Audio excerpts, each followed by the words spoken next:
Marco Rubio has fired some 246 Foreign Service officers from the State Department. This is part of a larger purge being undertaken by the Trump administration against civil service employees. Some 1,107 have been purged just this month.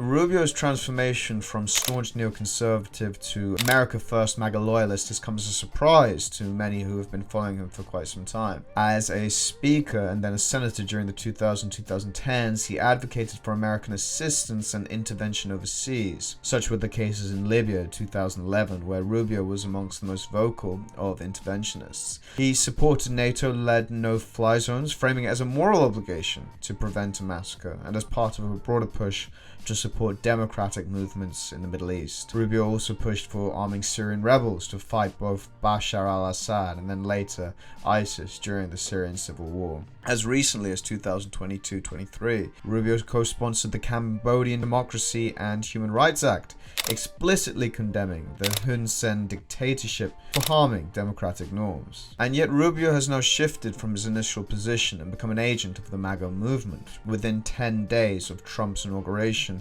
Rubio sat down with Megyn Kelly and spoke about the US's changing role in the new multipolar world order. One of his biggest twists came when he dismantled the US Agency for International Development, damaging the bedrock of American soft power for well over 60 years.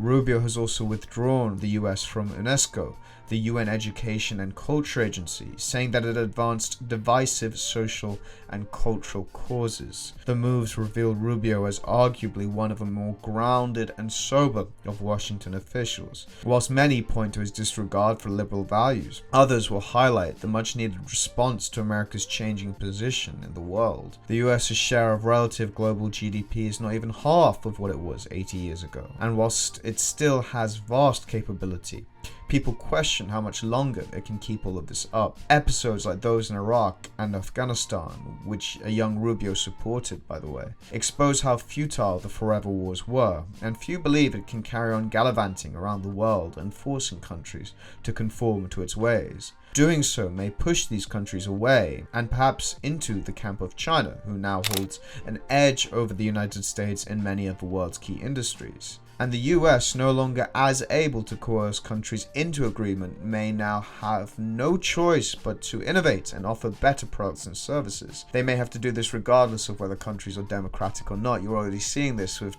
Trump's approach to Saudi Arabia and UAE, which I've got a video on coming out this either tomorrow on Thursday, so keep your eyes, it's a much longer video, keep your eyes open for that one. Critics insist that Rubio has given himself to the MAGA isolationists, a cause that will only hurt America in the years to come. They have argued that Rubio is an opportunist, disavowing the liberal principles which he was raised on. But others have shown a greater understanding of the political climate, claiming that it's no longer what it used to be 10-15 years ago. It's become much more radical, and failure to change and adapt in this new environment may lead to Rubio losing political power. You know, Rubio's kind of preparing himself for the presidential elections of 2028, if rumors be believed.